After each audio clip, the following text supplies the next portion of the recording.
103. Good afternoon. Welcome to EST Afternoons here on Edmonton Sports Talk, your clear choice for Edmonton sports. Joaquin Gage to my right. I'm Hernan Salas, and of course Zachticum behind the camera, running the board. The 1 and 2s back there, keeping us on track. We got a fun show today. Lots to get to. Oilers, Elks, NFL recap, F1.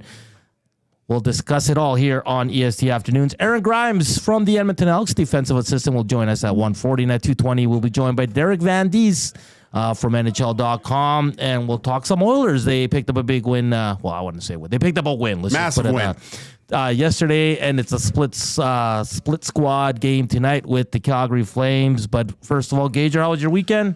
It's good, man. Just enjoying. Well, it seems like the weather is still quite nice. So 27 on Wednesday. I know. So it was another nice weekend. My father-in-law had his birthday dinner yesterday. So Nice. we had a bunch of pulled pork. Went to had the donut factory. I forget what it's called for dessert. Really good, but So just at the house. at my brother-in-law's Oh, okay, house. okay. Yeah. So it was really good. He smoked 2 pork shoulders for like a day and a half. It was Nice. just crazy. So we watched the third period of the Oilers game and I watched some football. Great F1 weekend. It was My boy really Lando. good. Yeah. Your boy Lando. Yeah. Lots on the go in the sporting world, and it's only going to get busier. Reminder, you can listen to us live on Edmonton Sports Talk, EdmontonSportsTalk.com, iHeartRadio, TuneIn Radio, or watch us on the EST YouTube channel. You can also hit us up on the Nasty Chat on YouTube or text us at 780-218-9999, and we're coming to you, like always, from the William Huff Studios here in the west end of the city. Let's hammer those thumbs up. We're already at 10. That's a good start. We always wanted to get to 100, and I think we got to get to the big story here. Is the Edmonton Elks lost on Saturday to the Winnipeg Blue Bombers. Gager, there's lots to get to here.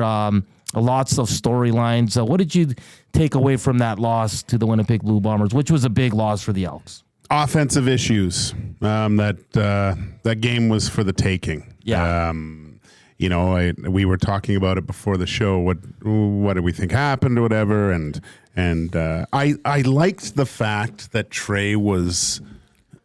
It was announced that he was going to get this game. Gave him a lot of run up time, but again, you're pretty jacked for this game. It means a lot, and I just think that after that first drive and that first turnover, he just couldn't get it back after that, and it seemed like it wasn't the same Trey Ford that we'd seen previous. Yeah. There was a confidence issue, and I kind of know a little bit of what that feeling's like. You get put into a situation where you're jacked up. It means a lot, and you have a quick mistake, and you got to put it behind you. You got to put that behind you and go forward from there. And it just seemed like he didn't recover. And young players, and I'll ask you this: and do you think announcing so quickly that he was going to start this game? No, I don't. I mean, either way. Because they're like by day one, they're going to know who's taking number 1 reps, right? Yeah. Like it's so maybe before they had the bye week, right? So you get a chance to kind of just relax, know you're starting, and then you can go into the next week and really get prepared for it. So I didn't mind it. Yeah. But moving forward, I think it's first up, best dressed, Yeah, so obviously the offense struggled. It's very hard to be shut out in a half of football in the CFL, and what was the score at half? 3-0, and the defense was keeping them in there. I think you need a little more from the special teams, and I know with Javon Leake, becoming more of a running back for this team instead of the returner that they signed in the offseason, which is fine, Gager. And I know Dylan Mitchell and Lucius Purifoy and Gavin Cobb. They're all back there and they're all good at it, Gager, but they're not that Devontae Deadman type or the guy in Toronto. That's what Javon Leake was brought in for. And I understand he's become a really good weapon at running back, but you just don't get any field position there. the big question, and I think every show's talked about it, and I think every show's going to continue to talk about it up until we find out tomorrow at practice. Who would you start on Friday? Yeah, that's the $1 million one, right? Geez. I mean, I want to see Trey succeed, Yeah. but just the performance of it, like I wouldn't be opposed to starting him, but the leash is tight. Like there's a choke chain on that thing. Yeah. If there's not a good first drive that resulting in points, I might look to switch it up. Even then, if you're like 3 and out, that's it. You're and that's a lot of pressure to put on a young player. But this is a game where they need results. You know, we were like, I think the Elks. I don't know. Maybe all the talk that we gave to them going, oh, are you thinking ahead? Are you looking at play? And then maybe we talked about it too much to all these guys, and they finally started thinking about it and didn't stay in the moment. But I mean, on the defensive side, they were quite good. But no, I think you can still start Trey. Do I think he'll start? Probably not. It's just too important a game right now. And that's the thing. I think if Trey gets a start, it's if it's similar to what we saw on Saturday, by half that move's going to be made. And I'm with you too. I'm not opposed to either. Like if it's McLeod or Trey, I think I'm good either way. It's going to be interesting to see what Jarius Jackson does. He didn't want to talk about it after the game. He said he wanted to watch. That tells me he hasn't decided yet, too. Yeah, because it's too emotional, probably. Yeah. And you're probably sitting there saying, I want to watch the film. Yeah. And he said, I don't want to make a knee-jerk reaction here and announce the starter. But maybe they'll split reps, and you just don't know. Yeah, maybe. Yeah, I don't know. Because and it's a tough one because, Trey's... You want him, and I think most fans here want Trey as their future quarterback. So, is it at the point where it's like, let's see what you got? I think so. Right? And you're going to want to play well and break this. I think now it's at 10 or 11 game losing streak to the Winnipeg Blue Bombers. And this is the thing for me. They're right there with them all the time. I know. Yeah, that could have been had. And I thought maybe that after the first half that they'd get things rolling, just the bye week, and get settling down a little bit. Yeah. But no, that didn't happen. And you saw what the fourth quarter did in that. Brady Oliveira, is that? Yeah. Oh, just like just a little ball of hate, runs angry, just was dominating that. And the Elks running back, Justin Rankin, he got like 3 huge runs. Yeah, he was a really positive for the Elks offense. Let's go to the nasty chat here. It says Trey can join the Bombers next season if he wants. That's from Matt Hyman. Jen says MBT, it's too late in the season to question it. So she's saying MBT. Doc Dad says Elks have no runway. They can't get this QB question wrong. And Penner's Pancake says the Double E pretty much have to win out now to have a chance. I think I play forward and let them run with it. That's what I want to ask you. Regardless of who they pick to be their starting quarterback for Friday, at this point, I think, in my opinion, whoever you pick, you run with for the rest of the season. No, I disagree. Because you can't keep flip-flopping, in my opinion. I think there's room for both. Sure. I think there's certain situations that they can swap. Look, you had 2 very capable quarterbacks, which, I mean, obviously a little bit of stumble from Trey last game, but these were 2 guys that were playing quite well. I think there's a way to keep defensive honest, because you saw as soon as Bethel Thompson goes in, they go back to the 4-3, right? They changed their defensive. They're not as wide. Yeah, so they made adjustments right away, and I think you can, during a game, having the ability to switch and cause defensive structure to change on the other team, you should be able to capitalize on certain points. Yeah, Scully Gord on the inbox says Ford, right? Question mark. Got to build his confidence, but as a Bombers fan, I just want another Winnipeg win. Ian says, thing we have to remember is Ford hasn't played in a month. Russ, a big issue. And I think the coach and Trey said that post game, and he also adds, plus didn't like the play calling on offense. Abutski says, right or wrong, I think that Jarius will start Ford on a short leash. And this is great conversation for us, Gager, here, as Yeah, the Elks are running out of runway. Yeah. You're down to 4 games, 3 points back of the Riders. We were talking about, like, I almost had this game as a guaranteed win. I really thought they were gonna win this game.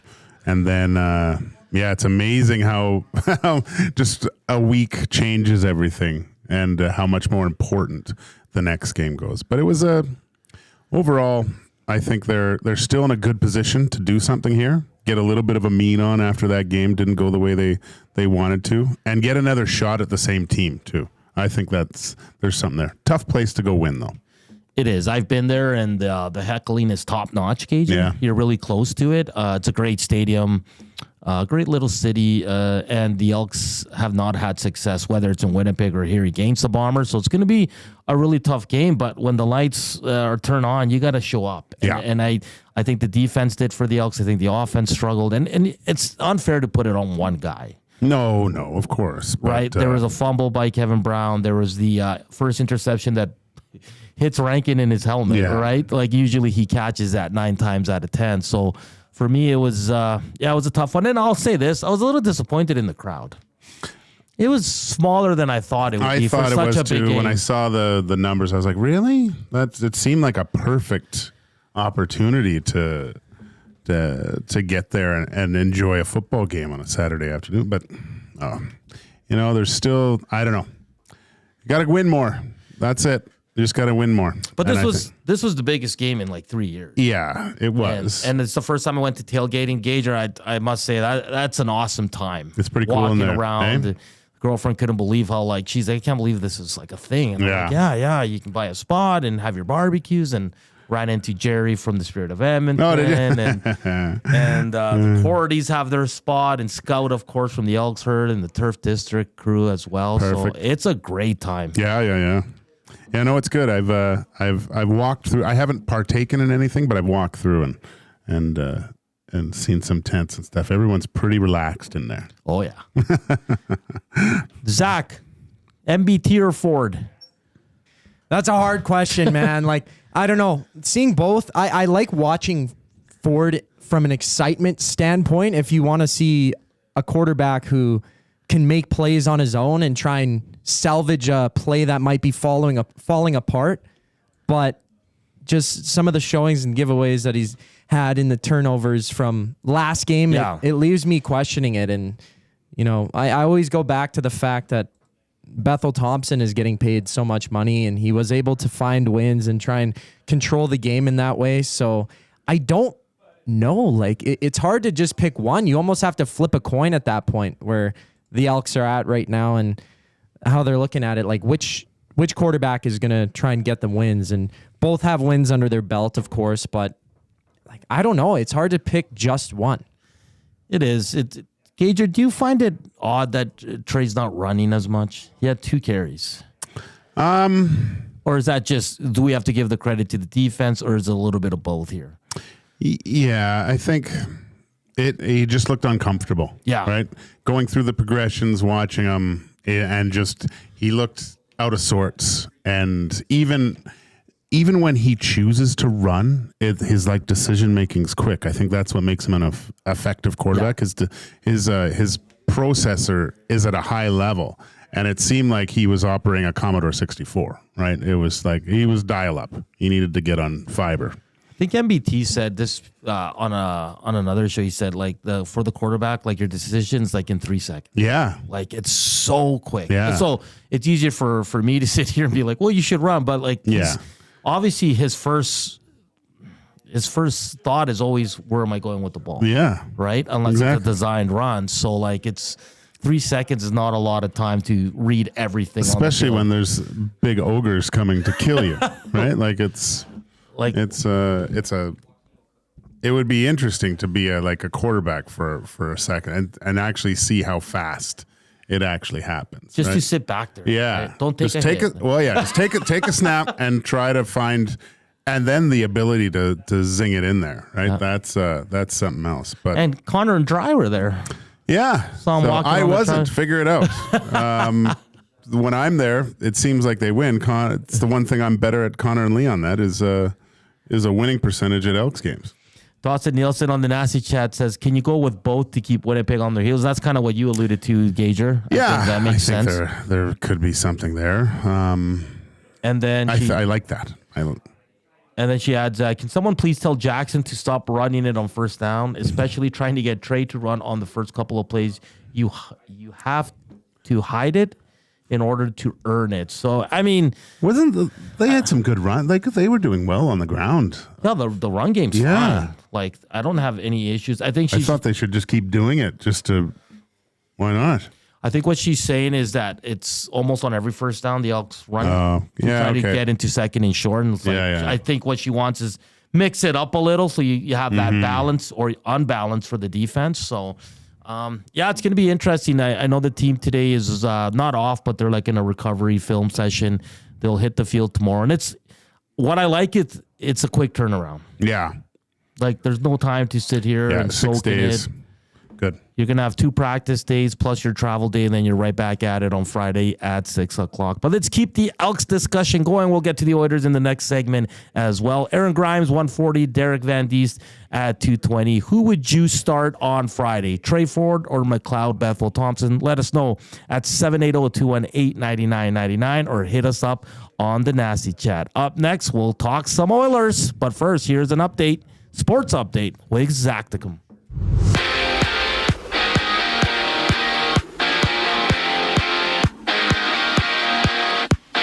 It's game 2 of the Oilers preseason tonight with an orange and blue split squad suiting up against the Flames in Edmonton and Calgary. Puck drop for both games is at 7.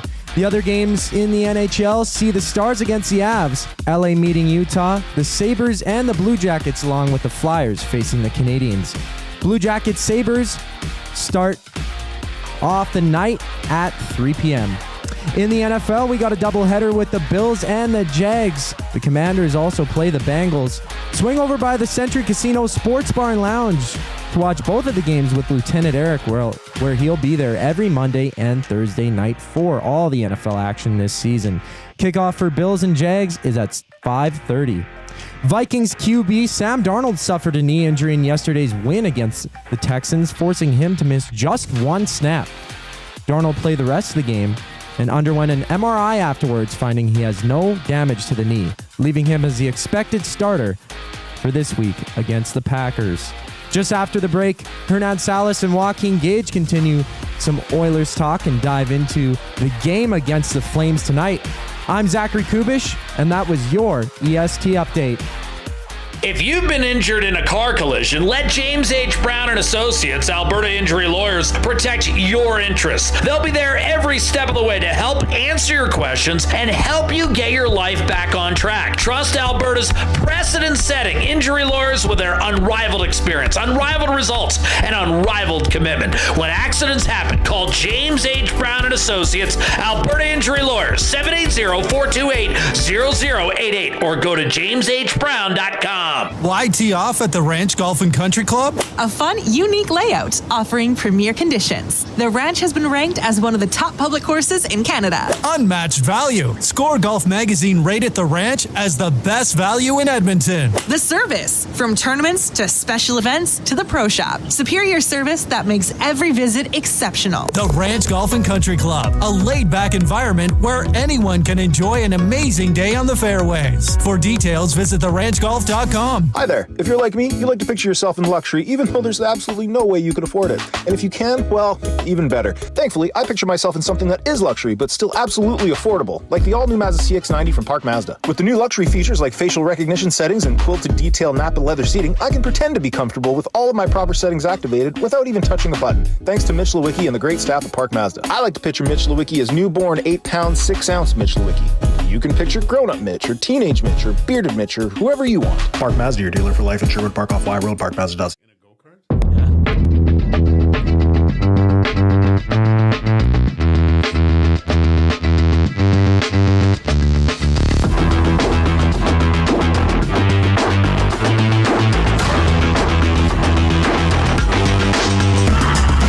122, Edmonton Sports Talk, your clear choice for Edmonton Sports.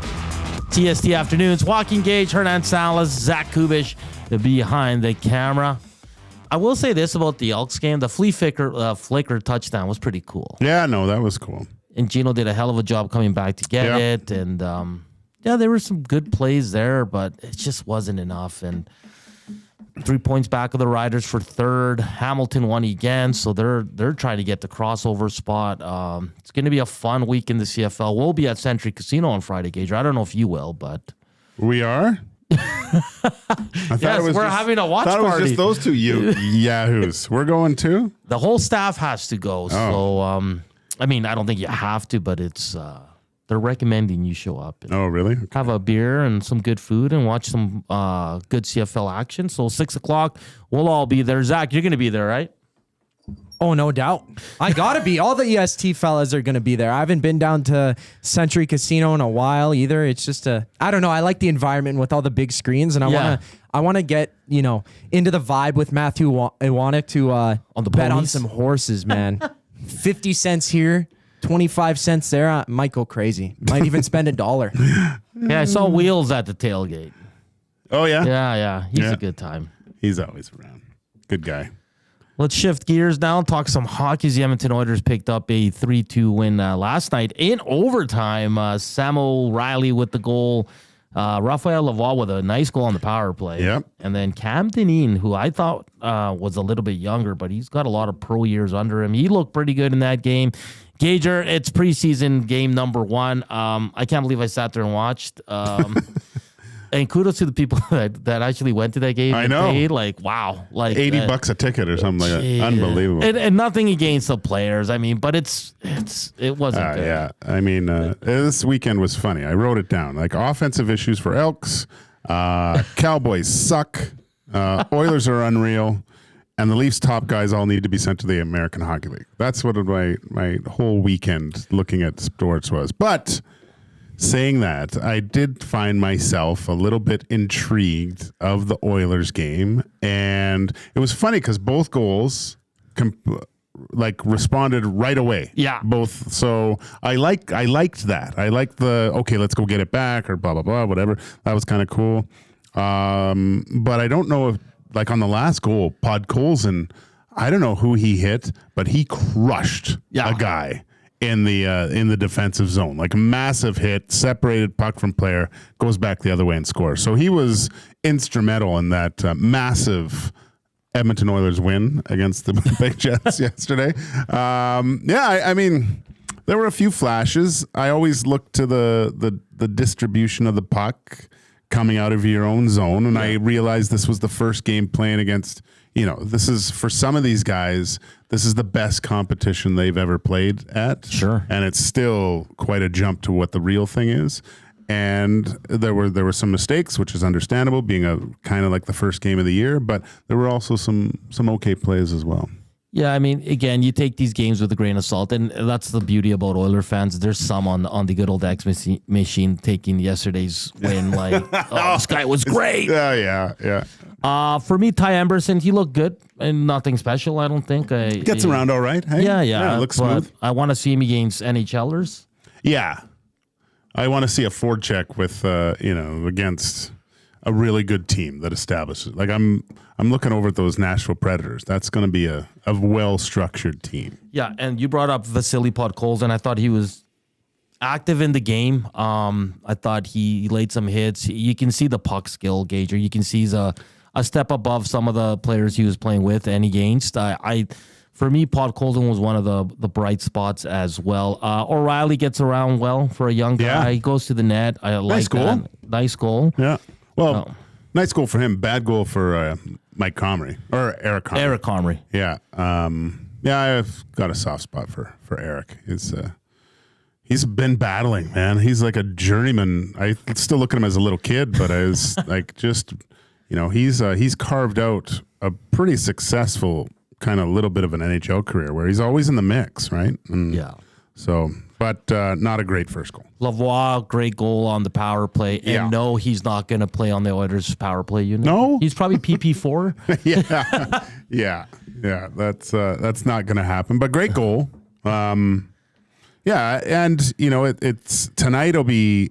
I would rather probably watch the the game in Calgary tonight, because that's the one that'll have more of the younger guys, and they'll have more of a veteran lineup to go against. So you can see how these guys are going to play against tougher competition. I just hope that for the Oilers' standpoint, that the main guys don't do what the Leafs did last night, and just like they had basically their whole lineup in. Like I couldn't believe who was playing in that game.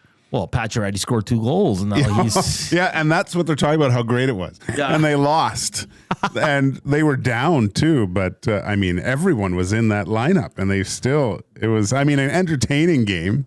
But geez, come on. I will say this. I saw Josh Brown play yesterday, and I remember DMB, the Classic, when they signed him. He said he reached out to a guy in Arizona, and the answer was he's terrible at hockey or something like that. And listen, it's one game, and I'm gonna give the same kind of flack to a guy like Josh Brown than I am a young guy. Like he's playing with guys that are lower than him. It's probably hard for a veteran like that to get up for these games as well. I'm not giving him excuses, but if he's gonna play on this team and play regular minutes, he's gonna have to move that puck, move it faster. And better. Yeah, it was a little bit too much of... He might have been gripping the stick a little bit too hard, but there was some pretty easy outlet passes where you saw sometimes there wasn't even an attempt to pass the puck. Just off the glass and out. You can't have that. He's got to get out of that Jason Strudwick school of defensemen. I mean, it works, but... Or Struddy needs to give his money back. Shots fired. Because, like when you're a guy who's played a lot of NHL games and coming from a team that wasn't the best, like you'd expect him to move the puck a little bit better than he did yesterday. Again, I'll take it with a grain of salt. But Paul Coffey said it last year when he came in as coach. If you can't make a play with the puck, we're going to find people that can. Then that's what I think that was a huge turning point. Of we want you to make plays, right? Like go back there, and that first outlet pass, man. I know I stress it a lot, but it is so important that your team can get the puck and start moving the other way with it, man. If you can make that solid on your forehand or backhand, tape to tape up to the winger, you're golden. So I want to see Josh Brown again, and again against better competition, and see how he can move that puck. One guy that kind of surprised me, and I kind of like his story, and he showed well. Noah Philp yesterday. Yeah, he's a good little two-way guy. Yeah. I shouldn't say little because he's not little, but he what was really impressive was the face-offs, just dominating. Right? Yeah. So I'm losing the name. Who was the center that the Oilers had 2 years ago? It was with Utah now. Big, tall. You know who I'm talking about. If you know in the Nest yet, tell me. Which centerman? He was with Edmonton 2 years ago. Signed in Phoenix last year. Bukestad. There it is. No, like that's kind of how I look. Yeah, that's a good comparable. So if he can, year off last year, right? So the best thing for him is go and get some minutes. But if he can go down there and win draws and get that, that solid third line guy that you can put out in any situation and be a little bit heavy and be reliable on defensive and offensive draws, I like that. I really like that. Big body, and he walked away from the game, said he needed to take some time away. Now he's back. Played in Bakersfield one game, and he's going to start down there. Yeah, we all know that, but he's pushing the case to be one of the first call-ups, and with his face-off ability, Gager. Yeah, no, that makes you very valuable. You got to find something that's that stands out. It raises eyebrows, right? So that's what you want to do. Oh, okay, let's see how this guy does and stuff like that. Doug Dad says just a little. He's 6'3". That's why I said he's not little, but you guys know what I mean. Yeah, what's Bukestad's like 6'6", though, right? So I wish the Oilers could have kept that guy. Oh man, you look back at that, and it was like McLeod and him, right? And I think if you did have that crystal ball and could look into the future, because they signed for exactly the same, essentially. I think Bukestad was a little bit under. It almost seemed Bukestad wanted to go to Arizona, though. No, I don't know. No? I think he There was because he was the way he spoke, and maybe he did. I don't know, but he did talk about, I played in the Brick tournament. This is great being in Canada. I like this, and he signed late too, which I think he was waiting to see what the Oilers would do, and it was just kind of one of those situations. They probably, okay, well, Phoenix is offering me a little bit more.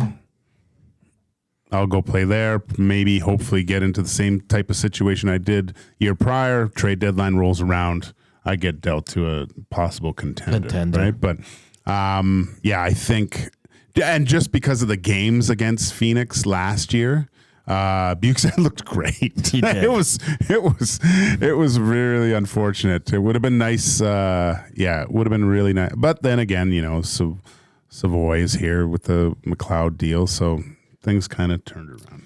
Yeah, notable names for Calgary playing here in Edmonton. They'll have Rasmus Anderson, Jared Tenorti, and that's where it ends for the defensemen up front. Jonathan Huberdeau, Kevin Rooney, Matthew Coronado, Anthony Mantha, and Walker Duehr will all dress here in Edmonton. So there's probably one pairing of veterans for Calgary. For Edmonton, let's go with some lines here. What we think is going to happen. RNH with McDavid and Hyman. Draisaitl, Lavoie, Podkolzin, which is interesting.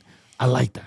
Yeah. Petrov with Phillip and Perry. Clattenburg with Wakely and Griffith. Ekholm, Bouchard, Hoffenmeyer, Kemp, and Corcoran and Kanek Lepere. Your goalies will be, I don't think Picard's playing, so I think it'll be Broku playing in that one. Again, there's no official line, so we're just kind of throwing out names.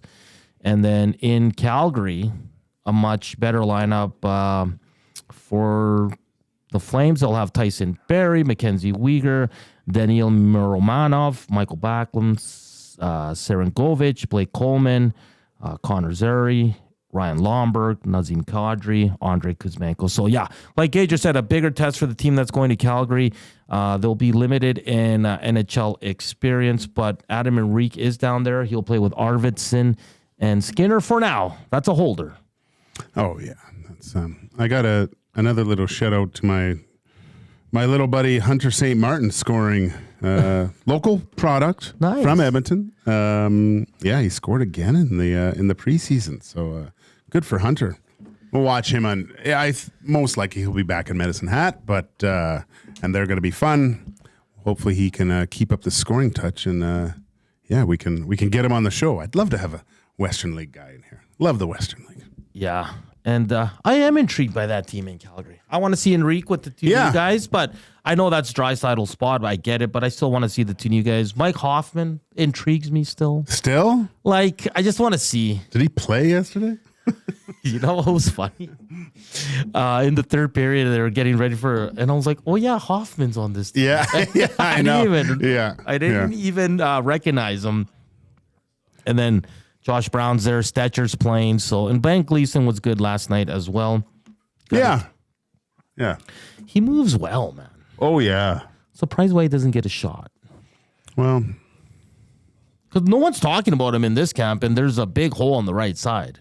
I was listening to Nabla talk about how very difficult for forwards, right? There's not a lot of, but that right side on the defense, that's where things are open, and we want to see a lot of different looks with different people in different situations in that side. So, I mean, that's encouraging for guys coming into a team that's, it's been this way for a few years, being a Stanley Cup predicted favorite. But, someone's got to jump up and grab that. Yeah. That's what I want to see. I want to, obviously the split squad, it's a little bit different, but that's why maybe Flames games on something. I want to watch that one and see if anyone stands out on that. So I think the game in Calgary will be on Calgary's website, the Flames, and then Oilers Plus for the home game. And obviously everybody wants to watch Connor and Dry, and it makes sense. But I'm kind of with you. I'm more intrigued with the other group just because I want to see how some of these defensemen play, specifically the guys that are, in that second or third pairing, Stetcher, Josh Brown, Ben Gleason. Yeah, I want to see them really, because I would say the last couple years, we were we were all waiting for like Oscar Klefbom to finally just again take off. Yeah, just establish himself. It did happen late, very late last year that he finally did it. But yeah, that's the kind of play I want to see from someone really that just stands out. I'm sure that's what the coaching staff is looking for too. Yeah, you got those 2 games. You have 2 games in the Monday nighter, eh?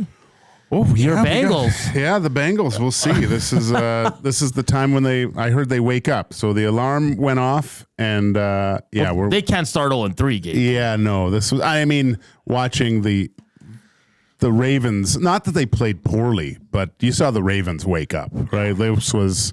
They didn't give the Cowboys a sniff. Not that the Cowboys were any good, but yeah, I would expect the Bengals to run rumpshot. Are you a Cowboys fan? No.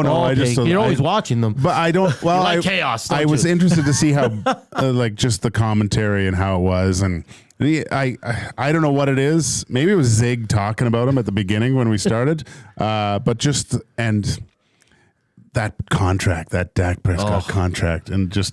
You see Cowboys fans and they're just miserable. That team fascinates me. Seeing the sidelines yesterday and how mad they were all bitching at one another. Yeah, things are falling apart. Yeah, and there's that clip when he's Dak's walking to the dressing room and he's like, "Jump off if you want." Yeah. Please. Like he's already chirping. I don't know who he's talking. He's talking to media or fans or his own teammates, but. It's getting ugly there pretty quick. And our guy, RJ Ochoa, who joined us in week 1 to talk about it, he has good stuff on it. And as bad as you think it gets you with the Oilers, Cowboys is, I think, 10 times worse. Oh, it's got to be. Yeah. It's got to be. Trevor McMullet says McMullet is on his way. He's probably coming to the game. Peter says Hoffman was a little non-showy. Yes, he was. I did not even know Hoffman was in that game yesterday. But we got to get to a break here. We got Elks assistant defensive coach Aaron Grymes joining us here on EST Afternoon. It's Joaquin Gage, Hernan Salas, Zach behind the camera. We'll be right back with Aaron Grymes. But first, here's a sports update with Zach.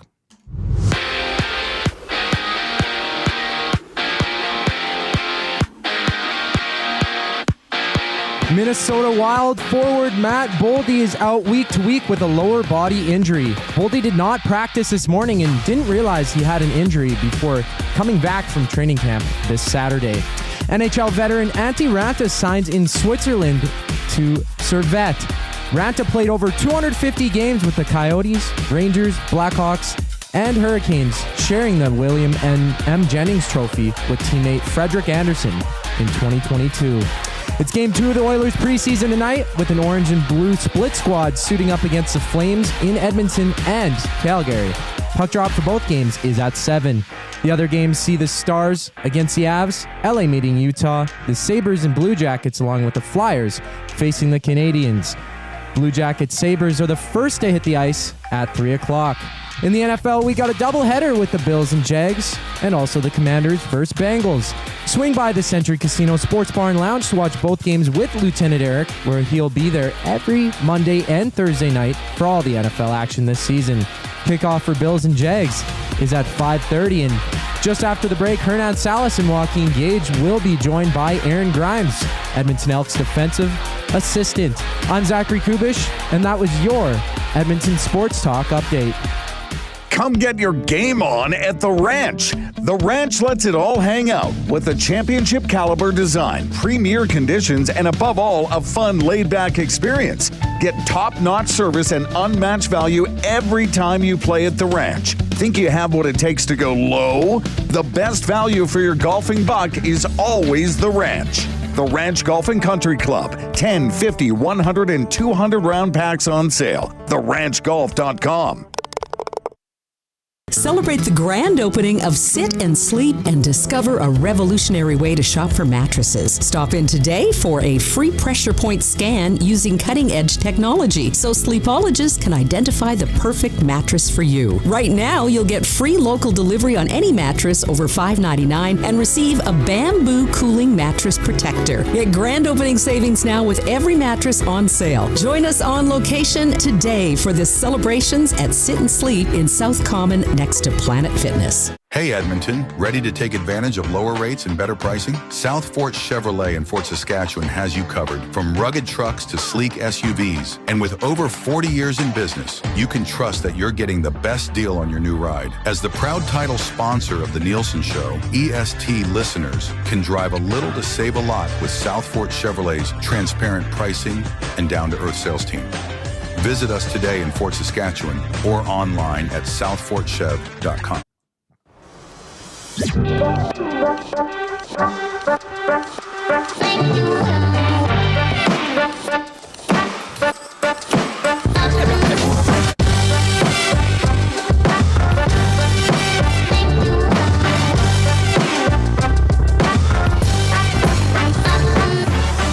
1:43 here on Edmonton Sports Talk. Static free since 23. It's EST Afternoons. Joaquin Gage, Hernan Salas, and Zach Kubusch behind the camera as we welcome in Edmonton Elks defensive assistant Aaron Grymes, who joins us every Monday here on EST Afternoons. Aaron, it's great to have you on again. How you doing?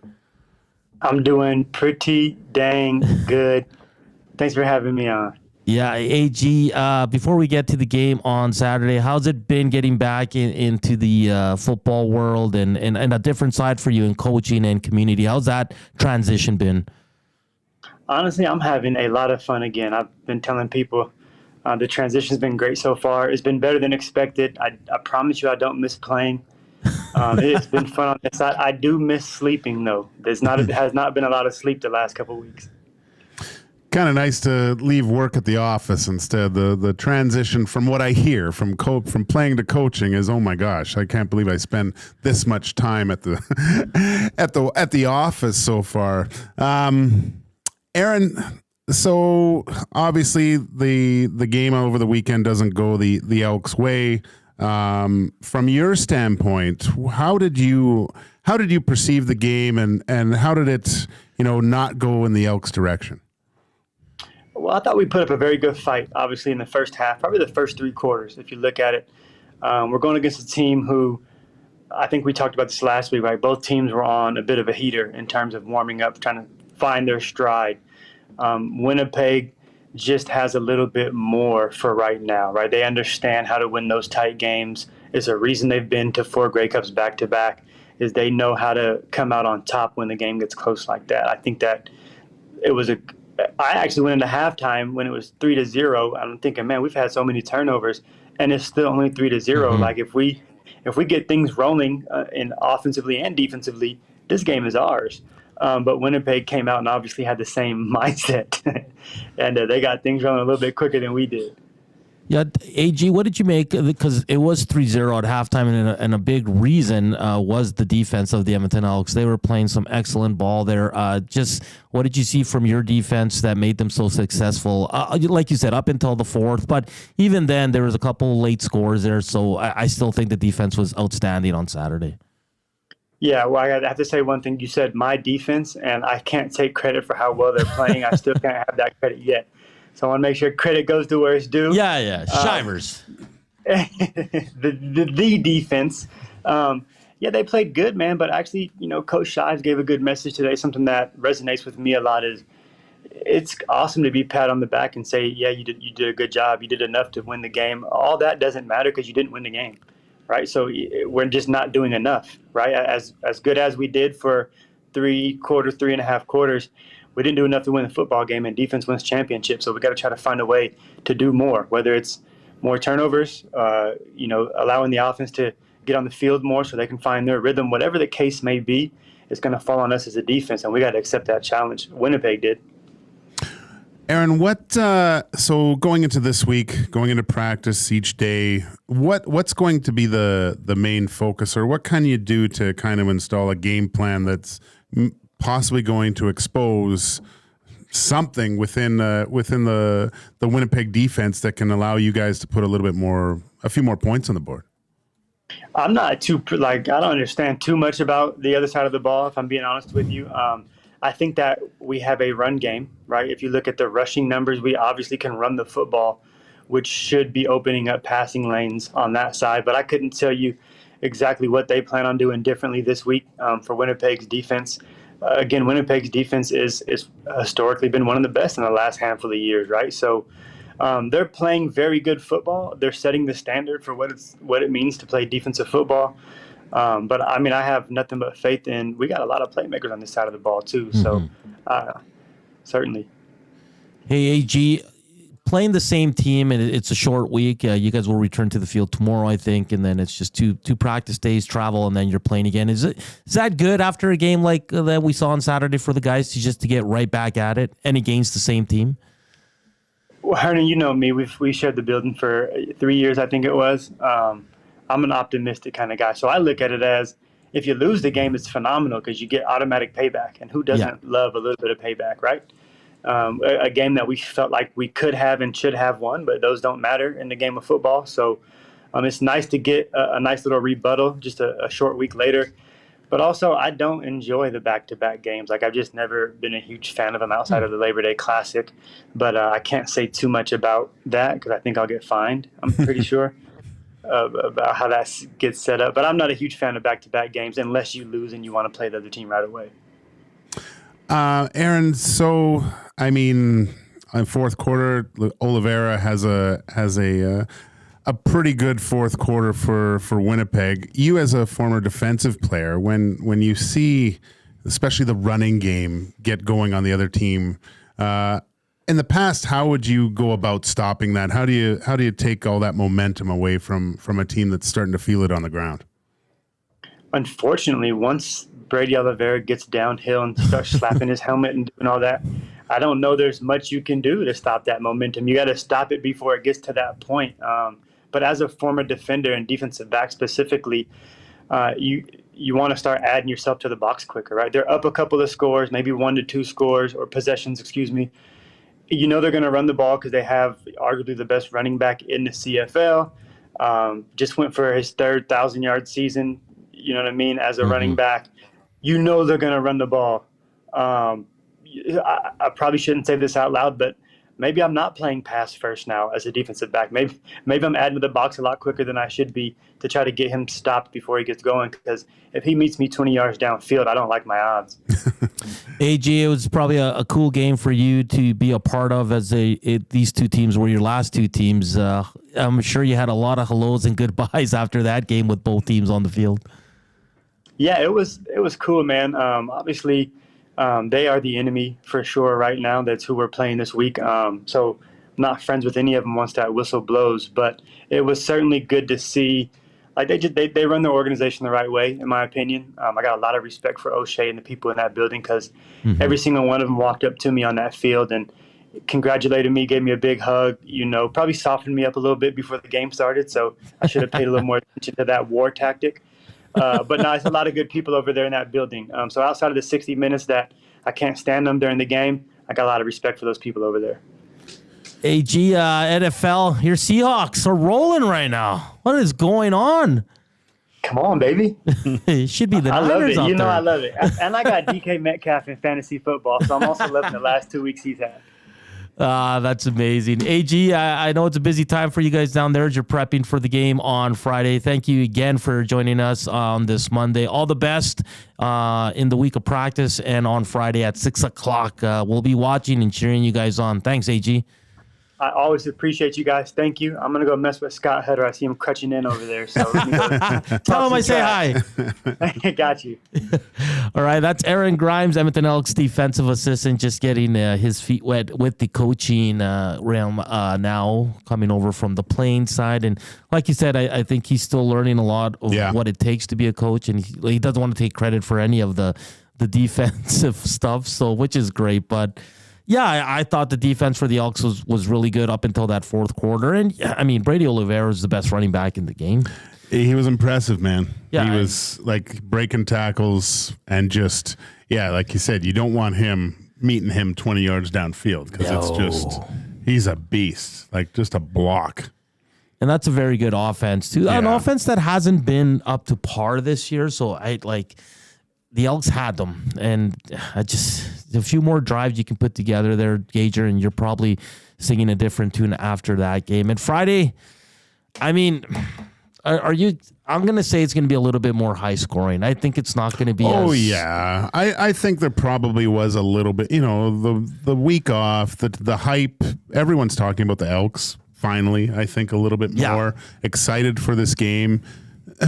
You're trying to put on a show a little bit for your home fans and stuff. There's more people coming to games. I think that possibly getting on the road and going into a visiting stadium where you're not, there's not as much pressure as it was at home might be good for the Elks right now.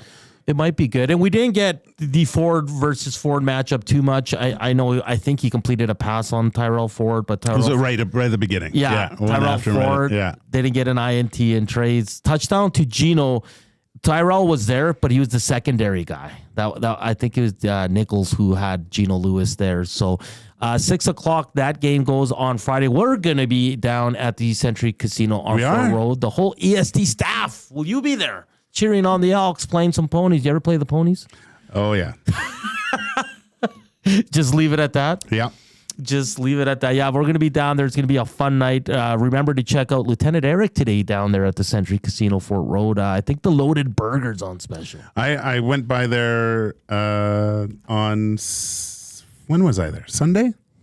Friday. Thursday. Thursday I was there. That's when I was there. Yeah, it was... It's nice in there. I've never been in there before. It's kind of hard to navigate. Like, you know how casinos try to keep you disoriented and not know where the exits were? It took me like 20 minutes to get out of there. I didn't know where I was. I've only been there once, and we had an Elks event there, but I was just kind of in the restaurant area. I didn't really venture out and see it. But you're right. It was hard to navigate. It's hard to navigate. It was very hard. He'll be down there for 2 games. The Jacksonville Jaguars at Buffalo Bills. 0-2 Jaguars, 2-0 Buffalo Bills. And the Commanders at 1-1 will head to Cincinnati to take on Gagers 0-2 Bengals. I say Gagers because I know you love Joe Burrow. Yeah, I do like Joe Burrow. I think he's I love the swagger. And I guess that is McMullet, Trevor McMullet Wheel. So he's coming to the game. I saw him at the Metallica concert. Oh, did you? Yeah, he was wearing a McDavid jersey. He was standing, and I should have said hi. Of course he was. Yeah, that's great. It was great. Smitty the Welder says, going into Winnipeg could be good. Laughing out loud. Yeah, they've struggled there. And there's... I'm just saying it the way it lined up. It was just, okay, let's put on a show. Maybe just getting back to the... Go play a game. Just go Business play. trip. Yeah. That's interesting hearing Aaron talk about how he didn't like back-to-backs. I can kind of see that in a way. But it's he meant back-to-back against the same team. Yeah. Yeah. Hockey was fine, but football is a little different that way, I think. But they're not used to it. But wouldn't it be easier to game plan? I love back-to-backs. I think they're great. Because obviously Edmonton and Winnipeg are going to change some things up. Yeah. Especially the losing team because you didn't have success offensively. So, yeah, it's interesting because you usually don't have those in the CFL outside of the Labor Day. Yeah. And I feel like the Elks have done this a few times in the last 3 years. Does it happen in the NFL? I don't think it happens in the NFL. No, it would never happen in the NFL. Would never. Trevor McMullet says, McMullet jersey, laughing out loud. Well, it wasn't a McDavid. Oh, was it a McMullet? Sorry. Right. He says he's in... but it was 97, wasn't it? It was 97 on there. Maybe I just saw the number. I think he meant section 118. I don't know how he does that to his hair all the time. Jesus. Game 118 in a row in... Wow. Oh, wow. Yeah, game That's 118 impressive. in a row. That is impressive. Good for you. McMullet, what do you do for a living? 118 straight games? That's what do you do? We got to get into the line of business that Trevor McMullet work for him. That's going to wrap up the first hour here. Big thanks to Aaron Grymes for joining us here as they're prepping for game 2 against Winnipeg. And it's a big one because Gager, I am safe to say this, if they don't get this one, it's probably Dunskies for a playoff. Yeah. There's still a shot, but it's a long shot. It's a long shot after this. Coming up in the second hour, we'll do an NFL recap, and we'll talk to Derek Van Diest from NHL.com as we'll tee up the Oilers' 2 games today against the Calgary Flame. That's all coming up here on EST Afternoons on Edmonton Sports Talk. Don't feel like working? Join the Hangout. You never know what you might hear. Weekday mornings 9 to 11 on EdmontonSportsTalk.com. Few of us can say that we're over 60 and still hot, but Mr. Mike's Burger can. And to celebrate over 60 years of Mr. Mike's famous burger, you're invited to taste history for only $8.99 at Mike Burger Madness. Savor the original flame-grilled Mike Burger on their signature garlic French loaf for a limited time. Dine-in only price of just $8.99. Sides extra. It's Mr. Mike's Mike Burger Madness, and you'd be mad to miss it. Offer ends September 30th. Eat locally, enjoy casually. Looking for a winning strategy for your retirement? Contact me, Joaquin Gage at K4 Financial, where expertise meets dedication. I will always look for a careful approach to your retirement, ensuring your financial future is secure. From tailored strategies to clear, actionable advice, I'm here to guide you every step of the way. Don't leave your future to chance. Get in touch with me, Joaquin Gage, today at k4financial.ca or email joaquin.gage@k4financial.ca to start planning for a brighter future and a more secure retirement. Edmonton Sports Talk delivers a mass audience of key, influential customers to your business, all while you associate your company brand with the biggest names, the hottest sports news, and teams from every league around the globe. Oilers and Elks, NHL, NFL, Major League Baseball, and the association, Formula One, soccer, golf, oh sweet mama! The excitement is palatable on Edmonton Sports Talk. It's where fans go to get their sports fix and where our partners find the most loyal consumers. Contact us today and see how our team on Edmonton Sports Talk can score the biggest goals for your business. With various advertising options available, email business@edmontonsportstalk.com or head to our website and send a message at edmontonsportstalk.com.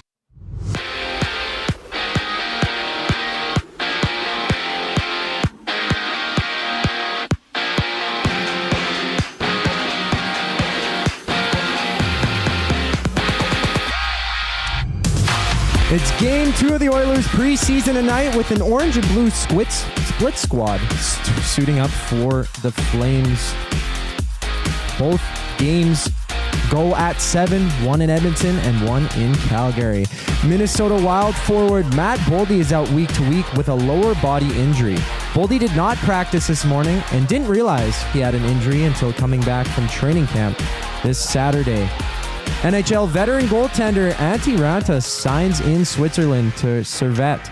Ranta played over 250 games, sharing time with the Coyotes, Rangers, Blackhawks, and Hurricanes, winning the Jennings Trophy with teammate Frederik Andersen in 2022. The other games see the Stars against the Avs, LA meeting Utah, the Sabres and Blue Jackets along with the Flyers facing the Canadiens. Blue Jackets Sabres are the first to hit the ice at 3 o'clock. And in the NFL, we got a doubleheader with the Bills and Jags, as well as the Commanders versus the Bengals. Swing by the Century Casino Sports Bar and Lounge with Lieutenant Eric. You can watch both games, and he'll be there every Monday and Thursday night throughout the entire NFL season. Kickoff for the Bills and Jags is at 5:30. You're listening to Edmonton Sports Talk. This is EST Afternoons with Hernan Salas and Joaquin Gage. I'm Zachary Kubusch, and that was your Edmonton Sports Talk update.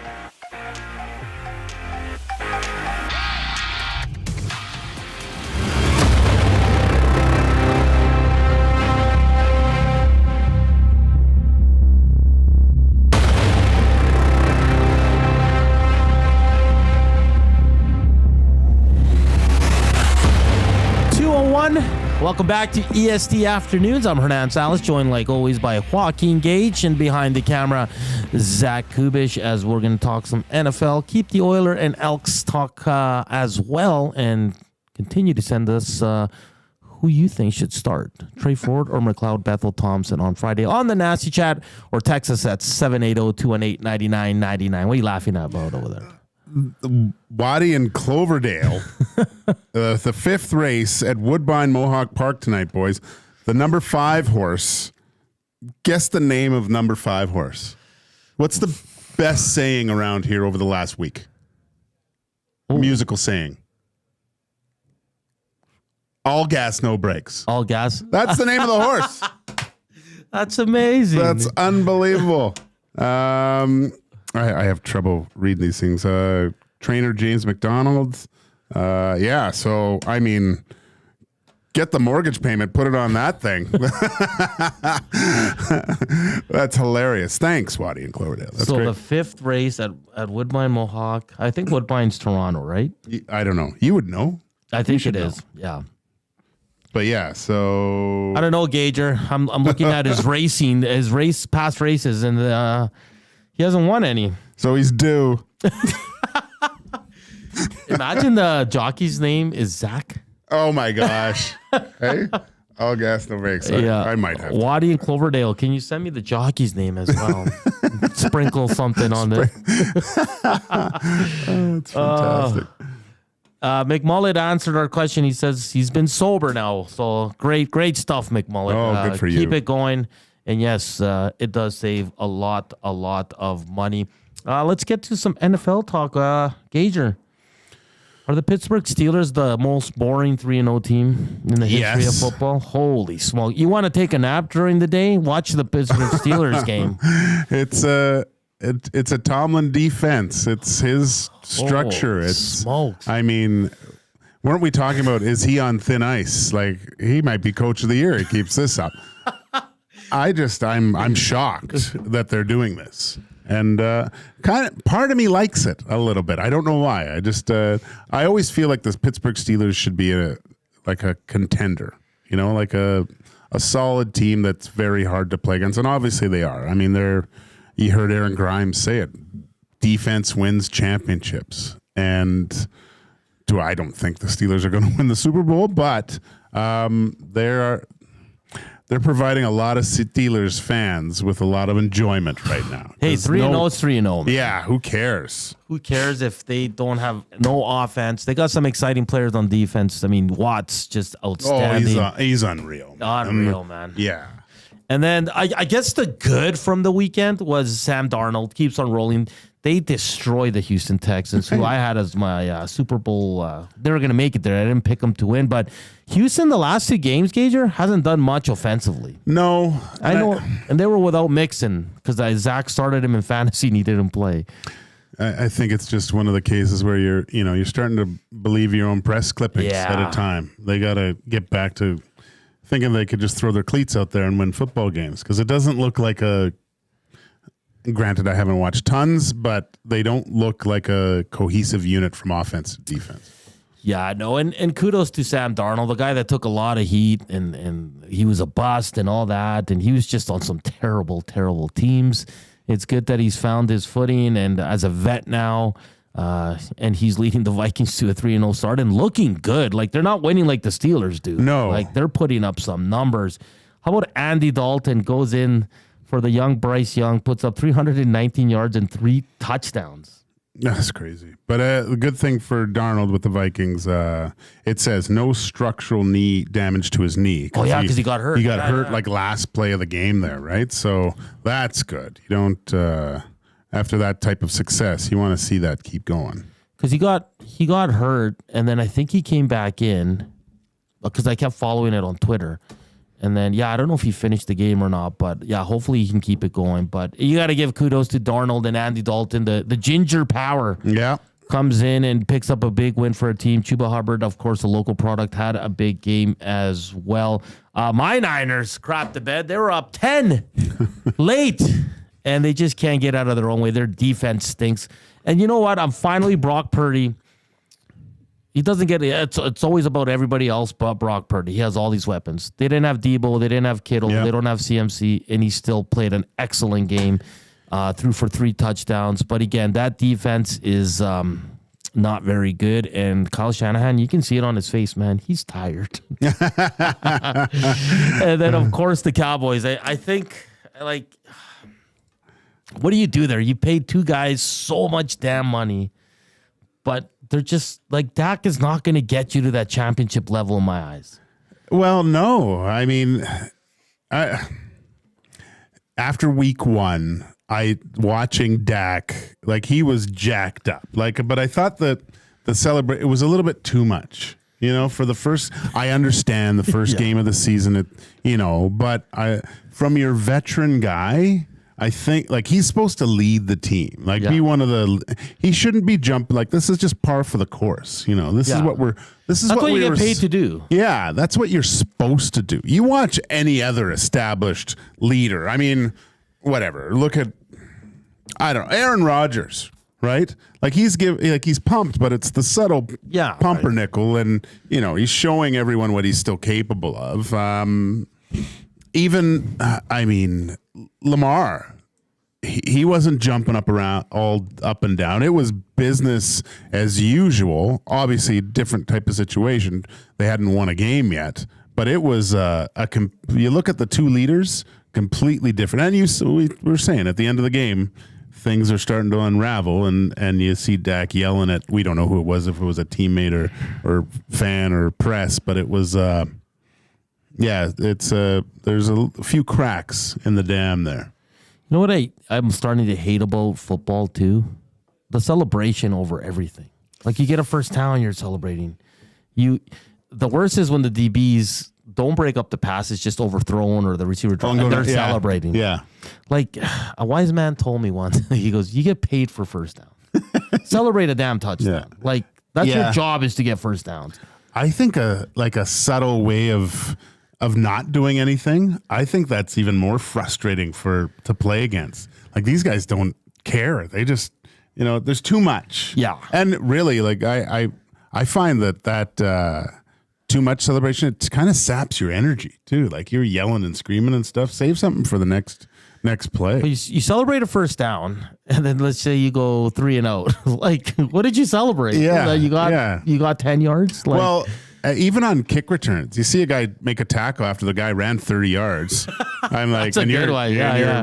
What are you celebrating? Right? You bumped a guy and he fell down. Like you should have tackled him 20 yards ago. His team is still at the 50. You got something there. Yeah, I don't know, man. I think it's just, and maybe it's the new generation, because back in the day, you didn't see that a lot, Gage. Guys would celebrate the touchdown. That was the big one, and it was almost like you appreciated it more because it was only on touchdowns or a big interception. But now it's like Reggie Beggleton, for example, in Calgary. Every time he catches a ball, he does the fishing. I'm reeling you. You made a catch. That's your job. Yeah, that's too much.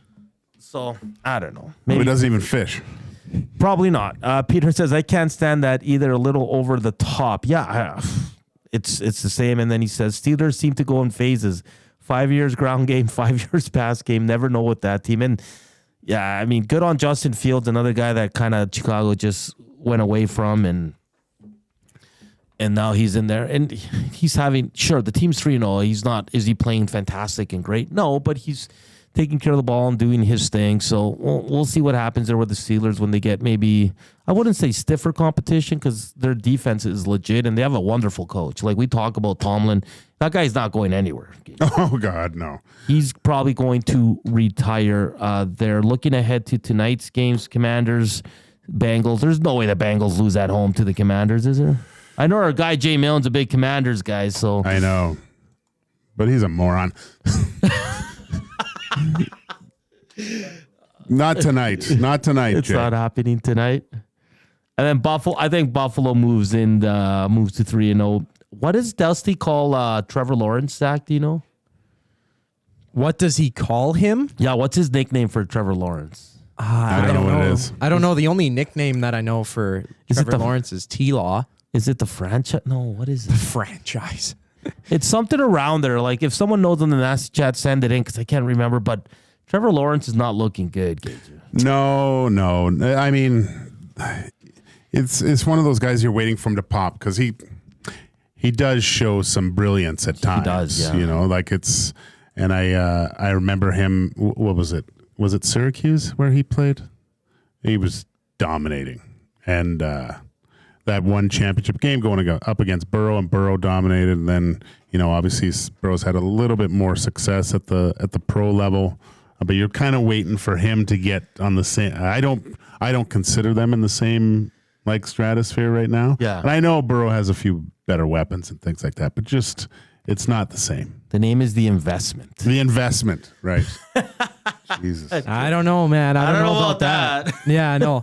I had him in fantasy football, and I've always thought he has skill. I always thought that T-Law has got to pop off at least one of these years, but it seems like he's just been grinding away, and it hasn't really fully presented itself what he's supposed to be. It seems like a definite investment because it's taken so long and they're paying him so much money, and he's not a bad quarterback. Like, no, you just see it's just not working fully, and he's not Daniel Jones, but Caster 1990 says the investment because Dusty bought Lawrence's rookie card. Yeah, that's what it is. Cards, right? Plural. He has many of them. Apparently. Oh, does he? Yeah, he's got 3 or 4. Right. Yeah, the investment. And like usual, the Nazis come through with the nickname. Rip City said Clemson, Gager. Clemson, sorry. Right. And then Waddy and Cloverdale sent me the jockey's name. His name is Dominic Gladue. So it's not Zach, unfortunately. For Zach wasn't here for that. Do you want to fill him in, Gager? For what? For the horse's name in Woodbine today. Yeah, it was all gas, no break. Check out the Waddy and Cloverdale. He's got the other one here too. What's this one? Dominic Gladue. Yeah, this is a Gladue or Gladue. And here it's Gladue, I think. It's definitely Gladue. All gas, no brakes in the 5th race today. All my money's going on. Of course it is. Yeah. Another Trevor Lawrence investment. Gager, so next Thursday, or this Thursday, sorry, the Thursday nighters, the Giants home to the Cowboys. Imagine if the Cowboys lose to the Giants. Oh, I'll be watching. just to watch and see what happens. It's on the road though, isn't it? I think that's on the road. Yeah, they're in New York because they played their last 2 games in Dallas. Lost both. So again, might be good to go on the road.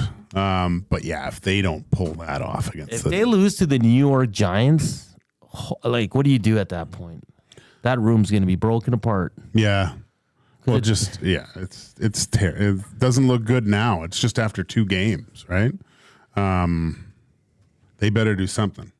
But I guess the Bills are going to run. Josh Allen's going to go nuts tonight. Yeah. You're going to sprinkle. I don't know if the morning show did some sprinkling on Coolbet I'll today. check it out. Also, this is pretty cool coming from the basketball world. Nearly 26 years after scoring the first ever basket at Scotiabank Arena, Vince Carter will become the first Toronto Raptors player to have his jersey go into the rafters. The Raptors are planning to retire Carter's number 15 when they host the Sacramento Kings on November 2nd. That's according sources telling TSN that. I'm a big Vince Carter guy. I was a Knicks guy in the early 90s. I loved the New York Knicks, but Vince Carter turned me on to the Raptors, and him winning the slam dunk competition, he was fantastic. Oh man, yeah, Carter. They attribute some of how Canada basketball has moved forward because of the Carter effect. They had that cool documentary on it, right? Like a lot of kids started watching Vince Carter and started falling in love with basketball. So he was never surrounded by a really, really good team. He was always a star. And then, like first round, second round. I remember the game 7 against the Sixers was great. But I think because I saw it on Twitter this morning, a few Toronto media are a little upset about this because just the way he left. But how many athletes do that? There's not many athletes that when they leave the franchise where they were considered the franchise, it never ends well, right? Like, I mean, look at all Tom Brady leaving, right? That wasn't well liked on both sides. You know, it just doesn't happen until they come back and sign the contract for one game and they come back and do the thing. And everyone will be reminded of his greatness, and you know that old Raptor logo on the jersey, which I think's hilarious. Looked like Dino. And at the slam dunk contest that he won, he was the first, like one of the first guys to try like the moves he did. And I still go back on YouTube and watch it because you see Shaq, you see Reggie Miller, you see Kevin Garnett. They're all like, holy crap! I've never seen this in my life. And he kind of started that trend of the real tricky dunks. Because if you look back when Dominique Wilkins, Michael Jordan, it was just they were jumping from the foul line and just kind of. I mean, the foul line jump is iconic. Well, it's crazy. No one's done that since. So, but good on Vince Carter. I'm a big Vince Carter guy, so happy for him there. We'll see. I think the reception would be good. I think people have already kind of moved on.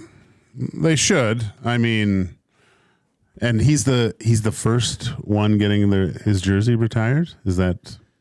Yeah. That's awesome. Because some people are saying Lowry should be the first one to go up, but Lowry's still kind of playing. Yeah, no, I think Lowry should be there for sure. 100%. Yeah, I think. Should build him a statue. Well, yeah, I mean, bringing the championship. He was a huge part of that team, So who's next after that? It's probably those two for now. Yeah, I don't think you can put anyone else up. Yeah, that's what I'm thinking. I don't think there's anyone else. Kawhi brought him a championship, but he played 1 year, so that's a no-go. DeRozan was traded for him. I can't see anyone else outside of Cardinal Lowry going up. No, I don't think so. Smitty the Welder on the Nasty Chat says, I got a hot take. Trey Ford is going to end up in Calgary next season. Don't say that. Ouch. Our fearless leader here would be very upset about that. But if you listen to the post-game show with Jay and Matty Wanek, I thought they were really fair in their assessment. And listen, we all want Trey to succeed. We all want him to do well here in Edmonton. It was a bad game. Terrible game. No, it wasn't terrible. It was the execution wasn't there. That's it. So, and you can put it on Russ too. I mean, he hadn't played a game in over a month. Yeah. Coming off the bye week. And sometimes you got to give credit to the other team too. Like that defense is legit. They know how to win, like AG said. They've been to 3 straight Grey Cups. That's a team that gets it. And the Elks are trying to get to that, and it's a process. So we'll see what happens on Friday. Should be a fun game. I can't wait to watch it with everybody here at EST. We'll be down at Century Casino, Fort Road. Make sure to come hang out. And I don't know what the special is on Friday, but it's probably something. I think it's quesadillas. Yeah. I thought I heard Jay say it's quesadillas. Yeah, because he said they were huge. Yeah. And you can go check out Lieutenant Eric. He'll be down there for Monday Night Football. It's a doubleheader. The special is the loaded burger, so make sure to go see our pal, Lieutenant Eric. Coming up next, we're going to get to Derek Van Diest from NHL.com. We're going to talk some Oilers, Elks, and Cowboys. That's all coming up next here on EST Afternoons. Joaquin Gage, Hernan Salas. But first, here's a sports update with Zach.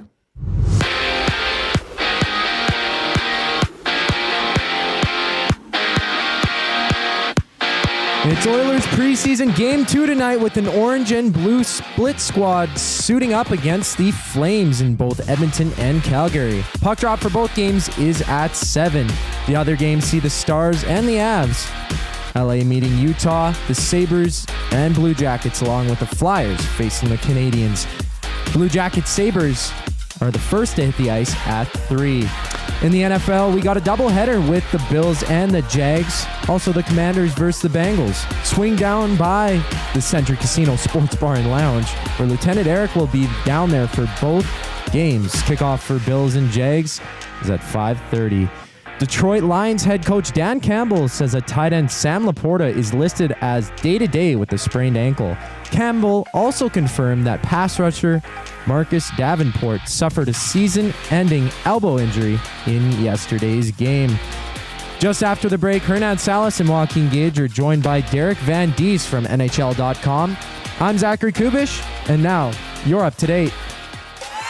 Wake up with the Nielsen Show with Dustin Nielsen and Lieutenant Eric. Weekday mornings 6 to 9 on EdmontonSportsTalk.com. You've always known GCL Diesel as the experts in diesel fuel systems, but did you know that GCL is also your source for turbochargers and turbo repair? As a turbo supplier for Garrett, Borg Warner, and Holset, GCL can provide genuine original equipment turbos at wholesale prices. Whether it's diesel, gas, natural gas, or performance, we can provide you with the turbo or custom repair you require. Turbo questions? We've got turbo answers. Visit us in the West End or online at GCLDiesel.com. GCL Diesel, turbochargers, understood. Your brand deserves more than just a whisper, it deserves a buzz. At the Hive Product Marketing, they specialize in promotional products that bring the buzz. From eye-catching giveaways to unforgettable keepsakes, they got the perfect products to make your brand stand out and get noticed. Visit the Hive Product Marketing and let them create the buzz your business deserves. The Hive Product Marketing, the official merch partner of Edmonton Sports Talk. Visit them online at thehiveproductmarketing.com. Come get your game on at the Ranch. The Ranch lets it all hang out with a championship caliber design, premier conditions, and above all, a fun laid-back experience. Get top-notch service and unmatched value every time you play at the ranch. Think you have what it takes to go low? The best value for your golfing buck is always the ranch. The Ranch Golf and Country Club. 10, 50, 100, and 200 round packs on sale. TheRanchGolf.com.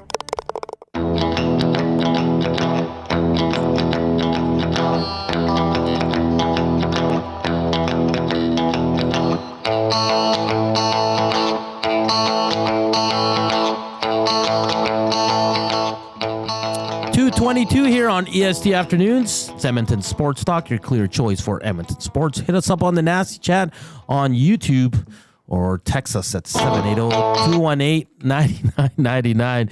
And we're coming to you live from the William Huff Studios here in the west end of the city as we now bring in Derek Van Diest from NHL.com as we're going to talk some Oilers, Elks, and maybe we'll dabble in some Dallas Cowboys talk as TVD is a known Cowboys fan. Actually, let's start there. What the hell's going on in Dallas, TVD? I don't know. Bad coaching. I'm not a fan of Mike McCarthy at all. I think he makes bad decisions in clutch times. He makes the wrong decision. And I felt it was that way again on Sunday. Like, there's a rule in football is that you don't chase the 2-point conversion until you absolutely need it. And you look at the Cowboys, they were trying to make their comeback. They went for two 2-point conversions, missed them both. Instead of being down by 8, they ended up being down by, I think it was 10. So they needed 2 scores. They got the 1 touchdown to bring it to get it close to the 3, and then they couldn't do anything from that. If you don't miss those 2 2-point conversions and you get the touchdown late, then you need 1 2-point conversion to tie the game. And it's just bad game management. They make bad decisions. It's just all the way around. It's just not good for what they're doing. And I've never been a fan of his. And I just think that he's costing this football team too many games with his bad decisions. DVD, that's called analytics. They're going with that. So we were just talking about on Thursday. They're in New York to take on the Giants. If they lose that one, it's going to get ugly there in Dallas. Let's head on over to the ice. The Oilers played their first preseason game last night. It was a 3-2 overtime win. Who did you like out of that game? And we take it all with a grain of salt. It is the first preseason game. Not a lot of NHLers, but anyone stand out for you, DVD? Well, I thought Sam O'Reilly had a good game. I thought he played well.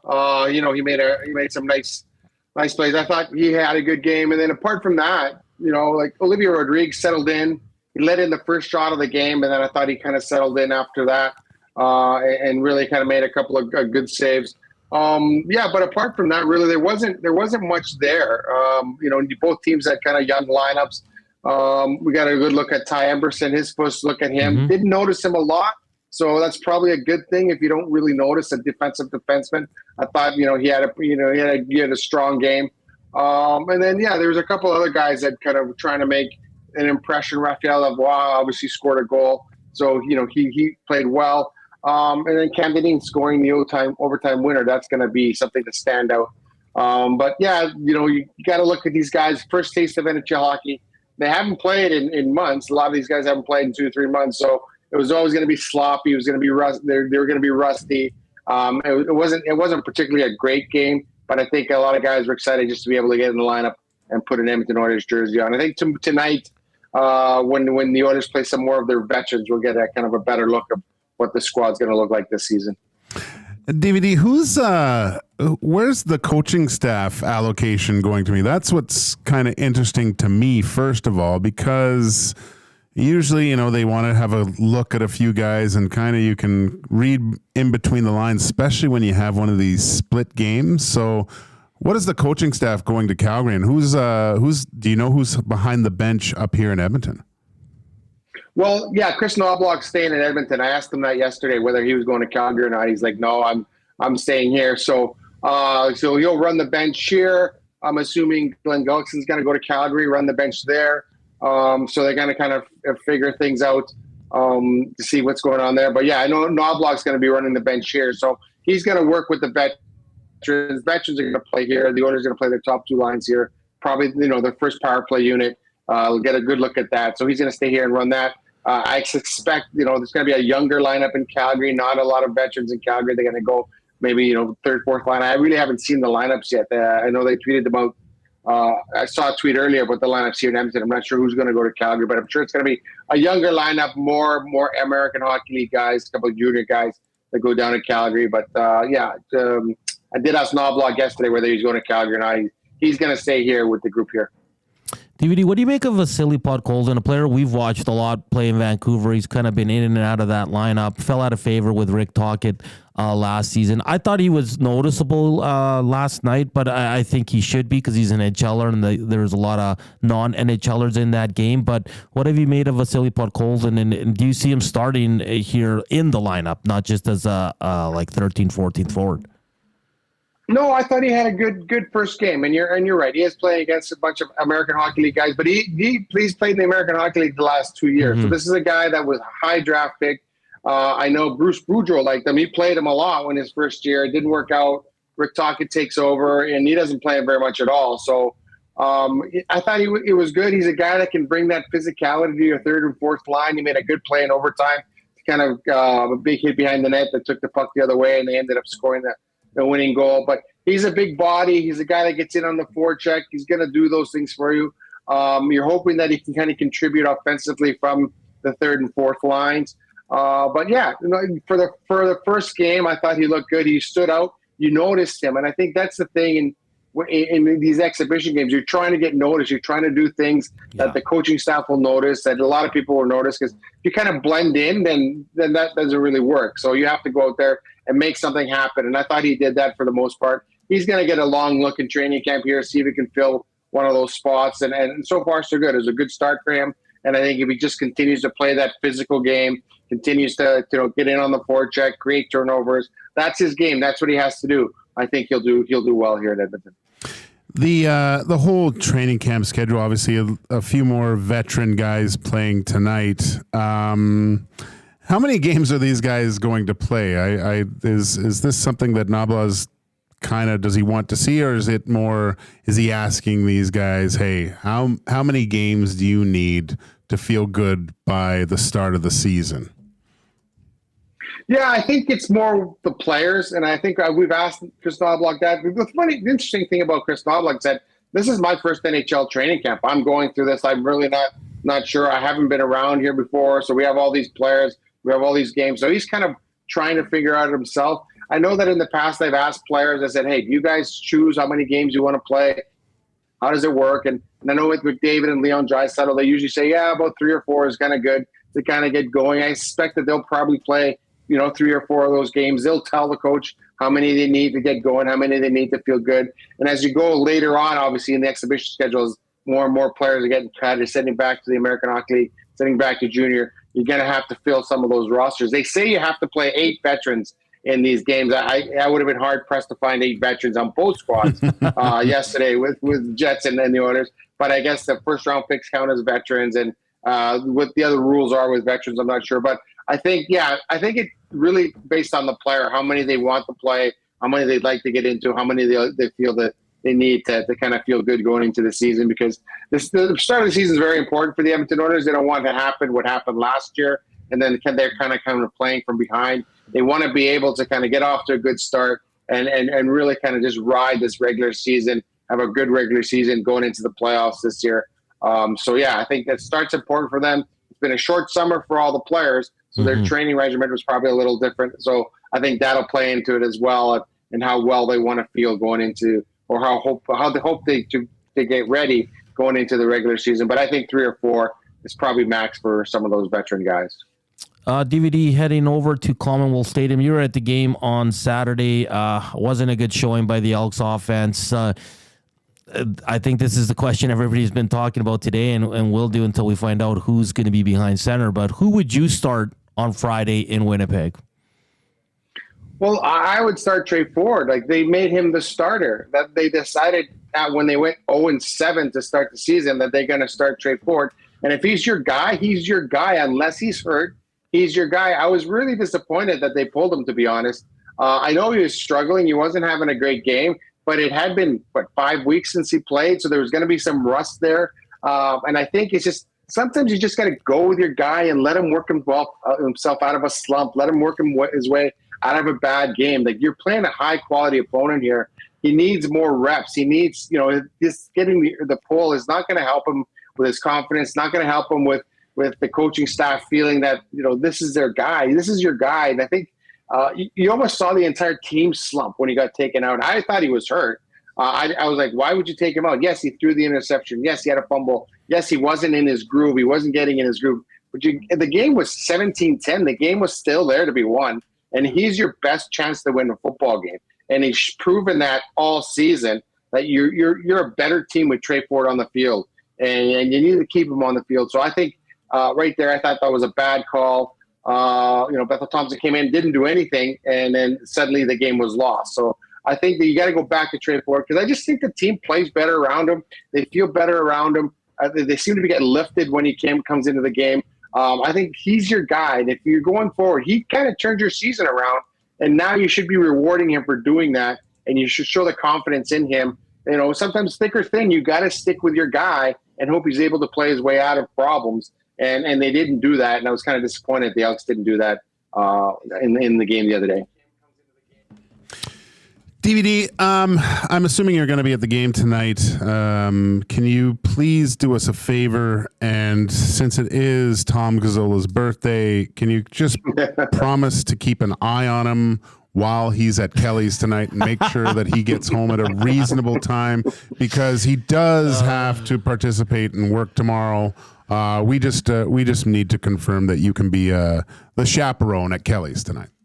Is he on the morning show tomorrow, or is he just working his regular? Tommy has a tough time getting up for anything. So just if we can make sure, mix in a water, as Tom Gazzola usually Yeah, I'll mix in a water for him tonight. Yeah, congratulations to Tom. It's his birthday. It's a Monday night. Hopefully it won't be too crazy, but yeah, he wants to go out and have a birthday drink after the game today. And who am I not to oblige? Congratulations to Tom Gazzola. We're going to go out and have a couple after the game today and celebrate his, what is he, 24, 25 now? He looks like 24, He's 46 with the wind chill, but I think he's 20. Yeah, there you go. No, great He stuff. turns 39 today, so congratulations to him. 39, wow. Does not look 39. Yeah. No. No. No, Anyways, it does not look 39. you boys have fun at the game and be safe after at Kelly's. And Derek, we'll chat soon. Thank you for taking the time today. Sounds good. Thanks for having me on, guys. That's Derek Van Diest from NHL.com. I think he just wrote a piece on Scott Arniel, the new head coach there in Winnipeg. Did he? So, okay. Yeah, go check it out. Do you know Scott Arniel? Didn't you play with no, I'm confusing Darren Quint. And you didn't play with him either. No. He scored 2 goals in 4 seconds against me, if you want to bring up stuff in the past. Are we bringing stuff up in the past, Hernan? Jesus. Well, I don't remember all those stories, but is that a true story? Yeah. Why bring up, of all players that I played against, Darren Quint? I remember on Two Guys, I was producing and you were talking about him. We were having a good chuckle, but I didn't remember what he did. Yeah. Yeah, Darren Quint's got the record for fastest 2 goals in an NHL game against yours truly. That will never be broken. Yeah, but they were probably like great shots. No. One was screened and then he went to dump it in and hit the partition, went in the net. Oh boy. Honestly, I remembered the name. I didn't remember the story. I apologize for that, but it's all right. Another Mick fan on the Nasty Chat says, agree with DVD. They should not have pulled Trey. Zedmo says Josh Brown making third pairing. Not if he played like he did yesterday, Gager. Oh no. Hey, let's cool the heels tonight. Let's not all be guns blasting like Tommy Gazzola tonight. Let's have patience. Let's see what's there. This is again, you want guys to go up and grab that ring. But this is a pressure situation. He's got a good chance to be I don't want to say regular. He's probably 7th D. Yeah, I would say. But you want to be able to be that reliable guy to be put in there. So I'll give the benefit of the doubt. Not playing. DVD mentioned it. Some of these guys haven't played in 2.5 months. Let's see what the next. As the preseason rolls around too, more and more veterans start, funneling into games and the actual level of play increases too. Jacks up, yeah. Because even Travis Dermott, Gager, the one thing I noticed about him, he gets around pretty well. I think, and like I said, when they signed him to the PTO, I think he is going to be here just for that insurance, and it's not going to cost you a lot. But and I know Carmen on the Nasty Chat is asking us why Emerson is not playing. And I know a lot of guys that played last night are not playing today, but I feel like Emerson's kind of penciled in pretty heavily into the starting group here. So it's why play him if he played yesterday? I would say it's ink, erasable ink, but it's ink. So I wouldn't worry too much about that. And some other notable players not playing tonight: Brett Kulak, Connor Brown, Matthias Janmark, Darnell Nurse, obviously, and Stuart Skinner. And again, I think that's the way to go about these, because you don't need these. Like, these guys are vets. These guys know what it takes. Outside of Emerson, of course, and Skinner, but Skinner's going to play a lot this year. Yeah. So you don't need him to play in these games. No. He's probably going to get 2 of the last 3, and he'll feel good going into that. Nurse is in the same boat. Connor Brown, Janmark, Kulak, probably just vet.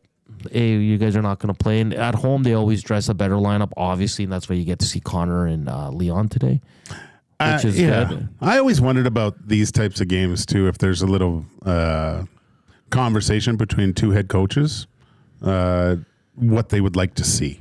Yeah. Like, okay, we'll probably dress these guys. I want to see I don't know if there's a negotiation or talk beforehand. But I'd like that if I was a coach, because I'd want to see certain guys in certain situations a little bit, right? Yeah, this one's from Matt Hyman. Two Burger Tommy off celebrating his birthday. Yes, he is. Well, he's got to work. He's going to the Oiler game, then he's going to celebrate. And my gosh. He was really coy about it today. I was like, "It's your birthday?" Like, I had no idea. Oh, really? Yeah. All right. I said, "Are you doing anything?" He's like, no dinner, no nothing. So, really? Yeah. 39. He's not 39. Yeah, he's 39. That's all that baby blood and pagan rituals that he's been participating in to stay that young. Tommy is 39. Wow. We are getting old, Gager. No, I am there already, buddy, so it's all good. Our buddy Jordy Mack says, "Afternoon, boys, I'm here. I know I'm late." And then, everybody giving a nice hello there to Mr. Jordy Mack, the young fellow who has his podcast and is a big fan of Edmonton Sports Talk and does great work. So make sure to give him a shout out as well. All right, up next, we'll close out EST Afternoons for the Monday edition.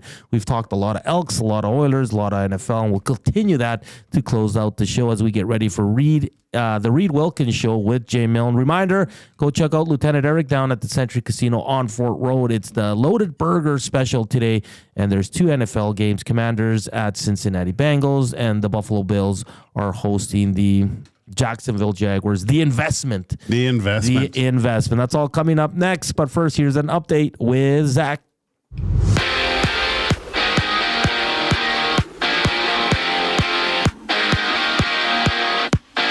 Oilers legend Mark Messier is joining Amazon's broadcast as an analyst for the upcoming NHL season. Messier will be a part of the team for select games during prime Monday night hockey. It's Oilers preseason game 2 tonight with an orange and blue split squad suiting up against the Flames in Edmonton and Calgary. Puck drop for both games is at 7. The other games see the Stars against the Avs, LA meeting Utah, the Sabres and the Blue Jackets, along with the Flyers facing the Canadiens. Blue Jackets Sabres are the first to hit the ice at 3 o'clock. In the NFL, we got a doubleheader with the Bills facing the investment along with the rest of his team, the Jaguars. Also, Commanders versus Bengals, but you could swing by the Century Casino Sports Bar and Lounge to watch both of the games alongside Lieutenant Eric and a bunch of the Nasties. He'll be there every Monday and Thursday night for all the NFL action this season. That first game kicks off with the Bills and the Jags at 5:30, and it's 4 games on tap tonight in the MLB with the Jays against the Red Sox, Cubs and the Phillies, Mariners and the Astros, followed by the Giants and the Diamondbacks. First pitch for the Jays goes just after 5. And just after the break, Hernan Salas and Joaquin Gage wrap up the final segment of EST Afternoons, leading into the Reed Wilkins Show at the top of the hour. I'm Zachary Kubusch, and that was your Edmonton Sports Talk update. Get all the latest news and takes on everything Oilers with Dustin Nielsen and Tom Gazzola on the Oil Stream. Live at noon, Monday, Wednesday, and Fridays. Only on EdmontonSportsTalk.com. You want the heavy hitters on your team, both on and off the ice. If you've been injured in a car accident, call the heavy hitters of injury law. James H. Brown and Associates, Alberta Injury Lawyers. With over 200 years of combined injury law experience, their precedent-setting lawyers are ready to help. Locally owned and proud Edmonton Oilers fans, James H. Brown and Associates wants to support you with their unrivaled experience, unrivaled results, and unrivaled commitment. When accidents happen, head to jameshbrown.com. Looking for a winning strategy for your retirement? Contact me, Joaquin Gage at K4 Financial, where expertise meets dedication. I will always look for a careful approach to your retirement, ensuring your financial future is secure. From tailored strategies to clear, actionable advice, I'm here to guide you every step of the way. Don't leave your future to chance. Get in touch with me, Joaquin Gage, today at k4financial.ca or email joaquin.gage@k4financial.ca to start planning for a brighter future and a more secure retirement. Edmonton Sports Talk delivers a mass audience of key, influential customers to your business, all while you associate your company brand with the biggest names, the hottest sports news, and teams from every league around the globe. Oilers and Elks, NHL, NFL, Major League Baseball, and the association, Formula One, soccer, golf, oh sweet mama, the excitement is palatable on Edmonton Sports Talk. It's where fans go to get their sports fix and where our partners find the most loyal consumers. Contact us today and see how our team on Edmonton Sports Talk can score the biggest goals for your business. With various advertising options available, email business@edmontonsportstalk.com or head to our website and send a message at edmontonsportstalk.com. Those views up. Let's go.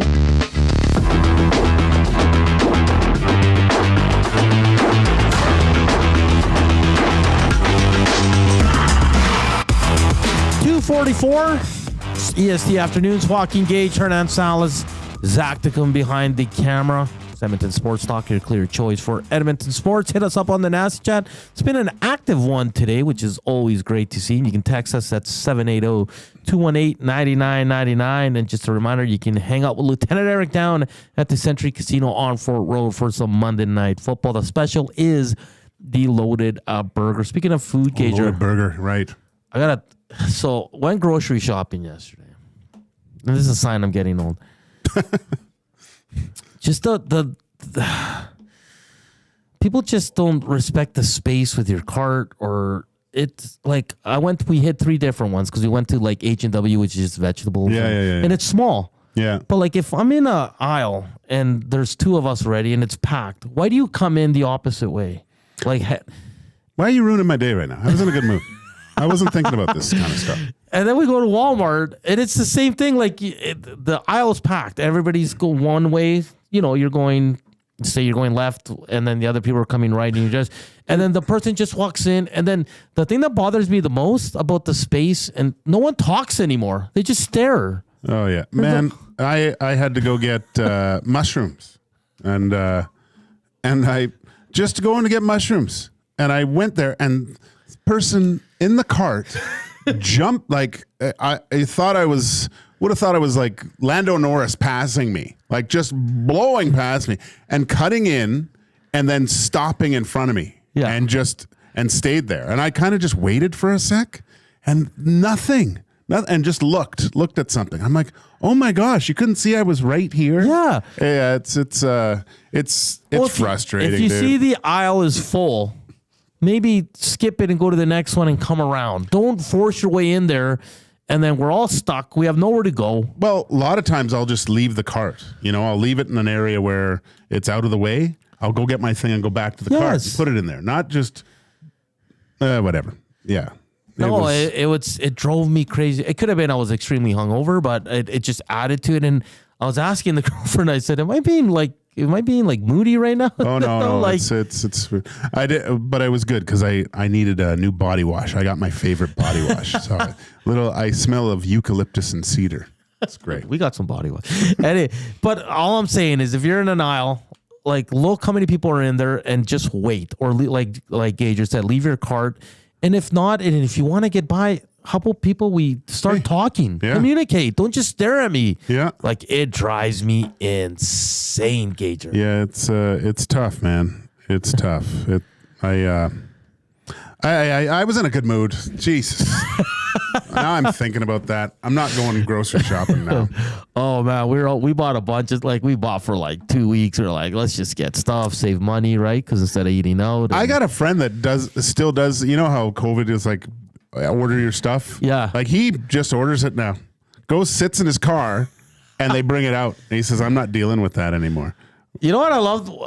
It's crazy. I'm going to say this, but I loved about COVID is that the supermarket, they had arrows. Everybody had to follow. Well, not the arrows. Yeah, not everybody followed them, but it was controlled chaos. At least you knew where to go and all that. Maybe what a simpler. Maybe grab some red tape and start throwing arrows down and then yelling at people when they're going the wrong way. I was losing it. I was about to snap at people and be like, "Can you talk? Where are you going?" I did get. And I'm a rule follower. You know how you'd get halfway down and you're like, oh, and have to do a lap? So am I. I'm the same way, man. It was funny. Oh, man. Whatever. Then, it's just, that's my Monday rant from yesterday. What do you think? What do you think the score is tonight? You think Oilers sweep? Split? I think the Oilers win here. I'm going to say 4-1. And 4-1. Oh, yeah.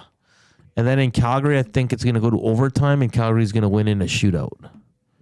How about that? Really? Yeah. Jeez. How about you? I think it's the Oilers will win here. Flames win there. Yeah, I mean, well, they should.